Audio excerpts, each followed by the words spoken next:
Hey everybody, welcome again to Music is Medicine Monday. My name is Amy Thiessen of In Resonance Coaching, and for those of you who've been asking, if you're looking for my music, particularly like spiritual mantra music, it's under the artist name Sundari Studios. So I've had a few people find my old folk records and then message me to ask where my other stuff is. So that's where you can find it, is Sundari Studios. I'm on iTunes and Spotify, and that's spelled Sundari. So I'm so glad you guys came today.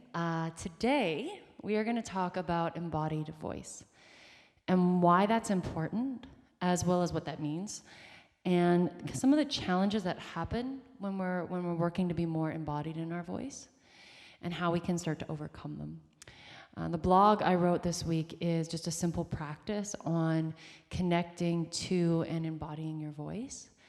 And then again, before I close today, I'm going to talk about a program I'm now starting, probably launching next week, called Embodied Voice, which is a one-on-one coaching program really designed to help women connect to the spiritual and the physical connection to their voice so that they can express themselves really freely, that they can feel kind of unapologetic while they sing or they tone or they chant.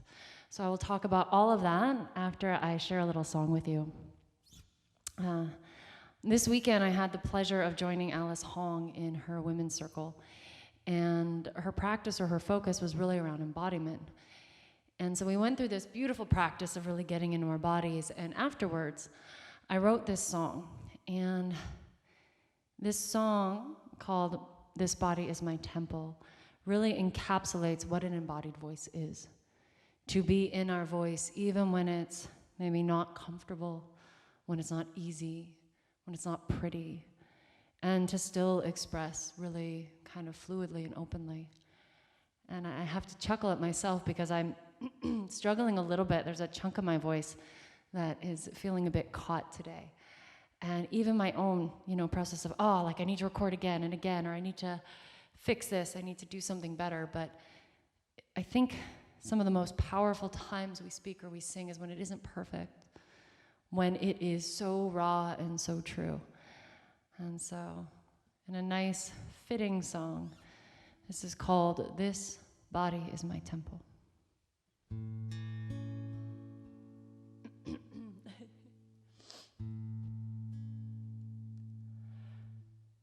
This body is my temple. This body is my home. This body is my temple, and I am strong. I am strong. This body is my temple. This body is my home. This body is my temple, and I am strong.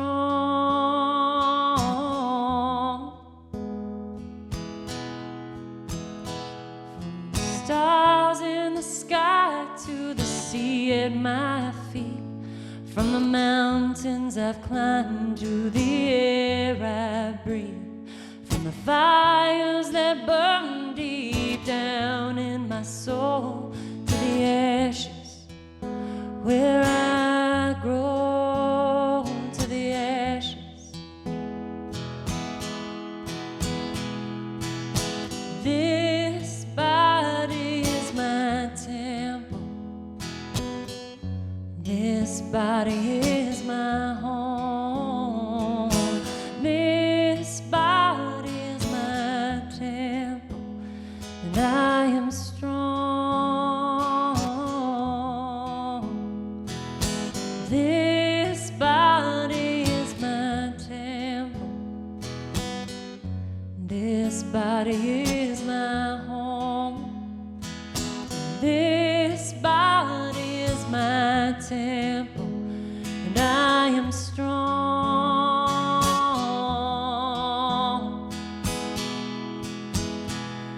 And I'll dance with the wind, I'll bend like the trees, I'll sing with the birds and fall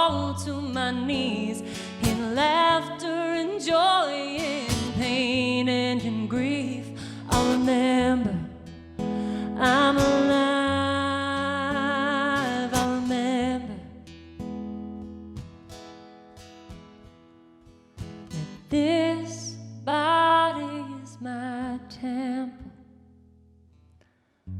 This body is my home. This body is my temple, and I am strong. This body is my temple. This body is my home. This body is my temple, and I am strong. I am strong. This body is my temple till the day that I go. This body is my temple, and I am home. I am home.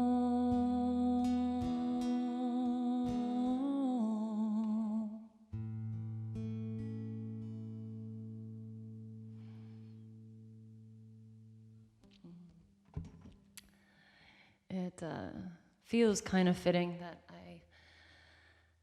don't actually feel like I can access my total voice today. And so it'll be nice to reflect a little on that as I talk about embodied voice and what that means and what it looks like.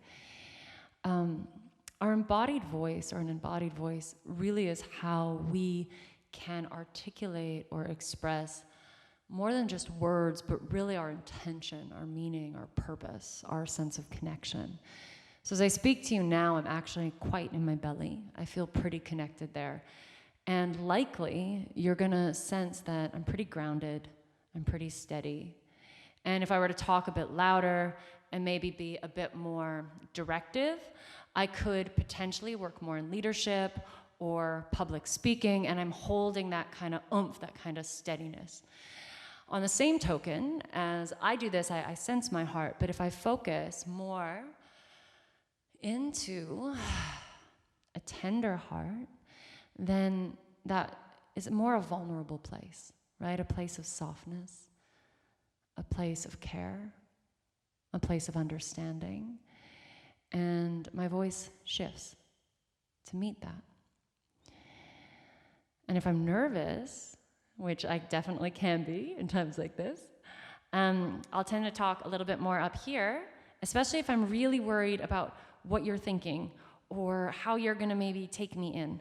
And then I might talk a little bit faster, and I might be a little bit wavery, kind of up here. And right now it feels like I'm talking out of my head. And so an embodied voice really is being comfortable in the sensations of the body, kind of grounding those sensations and communicating them. You know, even as my voice is catching, and it's not necessarily as smooth as I would like it. I think I ate something that probably did that.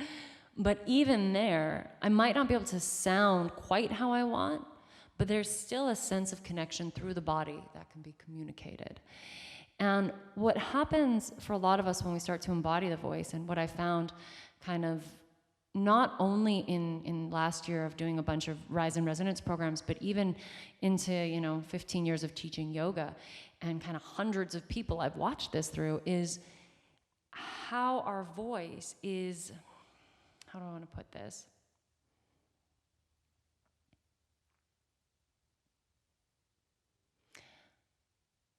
How so much of the challenges we experience in our voice are really based on past belief patterns or past trauma, or even a shift in physiology based on those things, right? If we were shut down a lot when we were really young, not only did we maybe become quiet or nervous, but then the physiology actually shifts to accommodate that new way of being. And so we might take shorter breaths, and we might actually have a tighter diaphragm, and all of these things can happen. So when we start to come back into an embodied voice, when we start to bring awareness back into those spaces, there is a real journey of healing in that. You know, it can be very uncomfortable, particularly for women, to speak as I speak now, to speak with like in my gut and feeling that. And it can be particularly difficult if we're like somebody who's just, we know how to do this, I got this, quite linear. It can be really hard to talk and share. I'm just finding that. To share any sense of vulnerability. You know, to share those things that are soft or tender. And so when we embody our voice, it's really important that it's not just, I'm going to get this technique, I'm going to fix it, I'm going to do it right. It's how can I be gentle to create more space in those parts of my body, more connection in those parts of my body that may have been offline for, 5, 10, 15, 20, 30, 40 years. And how can I do that in a way that is kind, but also playful, spacious, and easeful? And so this week, the blog that I wrote is actually a practice. And it's a practice to start feeling these connections through your body, through your voice. And the practice is quite simple. It starts with an intention, and intention is imperative. I often will start every yoga class, every session with my eyes closed. And for me, it's a prayer. I offer this class, I offer this music as medicine, I offer this moment to that which is truly of the best, for the best care, evolvement, support of everyone involved. And I am willing to listen to my body, to my heart, to my voice, to grace, to spirit, and allow that through me and trust that whatever arises is enough, is good. And once we've found an intention that is maybe our own, and there's one in the blog that I wrote for you, you can use or adjust, then it's helpful to look at the things that are preventing us from, for example, singing or toning. Oh, I shouldn't sing, I sound terrible, I'm tone deaf, only people with pretty voices should sing. And so we address those concerns one by one into something that's more supportive. So I should only sing if I sound good. Could be, I'm willing to let myself sing and experience the joy of toning and the joy of my voice regardless of what I sound. And in that declaration, we're shifting, the pathways, we're shifting the beliefs of what it is to actually be in our voice. After that phase of addressing, then we move into breath. And again, this is all in the blog. 3-part breath, using the diaphragm, the back of the ribs, a very gentle lift in the clavicle, those big, and then the sigh. And you'll play with sighing in different parts of your body. So sighing from your belly, sighing from your heart, sighing from your head. And you'll hear there's a difference, right? If I sigh from my belly, from my heart, from my head,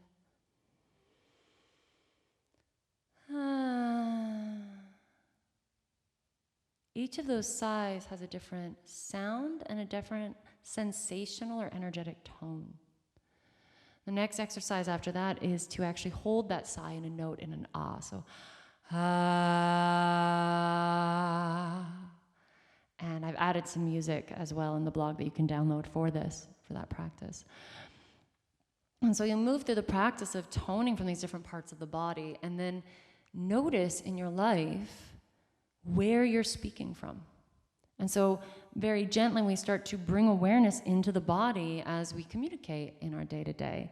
And I know for me this is really helpful, especially when I get in those excited conversations and everything's up here. And sometimes the high voice isn't bad, it's just excitement. But when I'm here, I'll notice it and I'm like, everything's here. And so I can pause and kind of ground that feeling, sense that feeling, and then communicate from there. So I hope you guys loved the blog. I really enjoyed writing this one, and there's some music in there for you and some nice step-by-step guides. But of course, if you want to know more, contact me. I would love to talk to you. Next week, the plan is to launch the Embodied Voice program, which is a kind of 5 or 6 sessions. I can't remember right off the top of my head. I haven't launched it yet. But anyways, basically, it's a short program, individual coaching program, that really is targeted at helping women create that sense of connection to their body and to their soul through their voice. And so unlike traditional singing lessons, this is more an approach that works, uses the voice as a gateway. so for healing and for self-expression, and helps people find kind of a freedom in their voice where we can overcome embarrassment or shyness and just kind of express unapologetically these sounds and these tones and these songs that are inside of us. And the program works with a lot of yogic principles as well as somatic techniques and experiencing techniques. It works with sound, obviously, song, devotion, and some gentle inquiry to start to understand these blocks and then really gently start to open the voice through the body. Okay, so I'm going to launch this program, or at least pre-launch, soft launch this program next week. It's called Embodied Voice. If you're curious or you want to know more, I would love for you to DM me or send me a little comment, and I'd be happy to send you the info. Otherwise, you'll probably see it coming up. Cool. So I think that's everything for today. So lovely being here again, as it always is.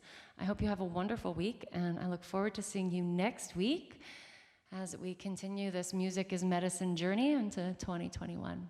Have a lovely day. Talk to you soon.